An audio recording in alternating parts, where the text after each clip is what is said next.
ఈరోజు పప్పు వాక్కాయ చేసుకుంటున్నామండి. కావాల్సినవి చూడండి, కందిపప్పు కప్పుడు పప్పు అయితే కడిగి నానబెట్టుకున్నాను. ఇలాగా వాక్కాయలు కొద్దిగా కడిగి ఇలా ముక్కలు కోసి పెట్టుకున్నాను. చూసారు, ఇలా ఈ విధంగా కోసుకోవాలి. అలాగే పచ్చిమిర్చి కూడా ఇందులోనే వేసేసుకోవాలి.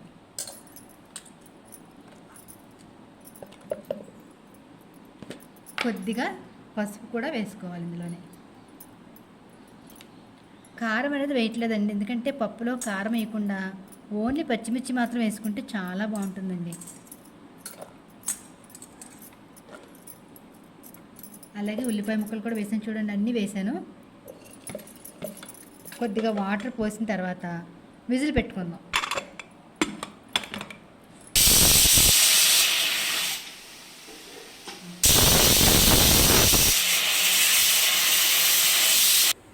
పప్పు రుబ్బుకునేటప్పటికి తాలింపు అయితే సిద్ధం చేసుకుందాం. వాక్కాయ పప్పు చాలా బాగుంటుందండి, ఎందుకంటే సీజనల్గా దొరికే ప్రతి దాన్ని తినాలి మనం.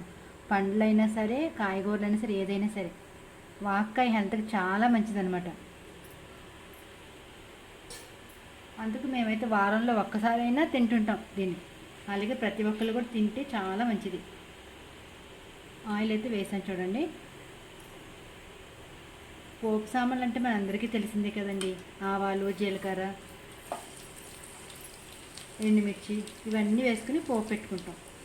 అప్పుడు పప్పుకి తాలింపు అనేది బాగుంటుంది వాసన.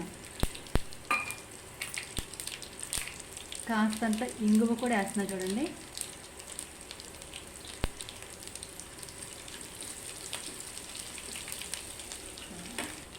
ఎండుమిర్చి కూడా వేసేసాను.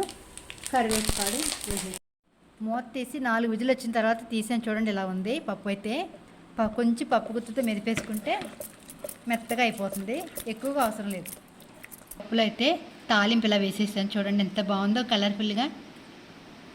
అలాగే ఈరోజు పప్పు వాక్కాయ అయితే చేసుకున్నాం మనం. చూడండి ఎలా ఎంత బాగుందో. అలాగే ఫ్రెండ్స్, ఎవరైనా ఫస్ట్ టైం చూసినట్లయితే నా ఛానల్ సబ్స్క్రైబ్ చేసుకోండి, అలాగే లైక్ చేయండి.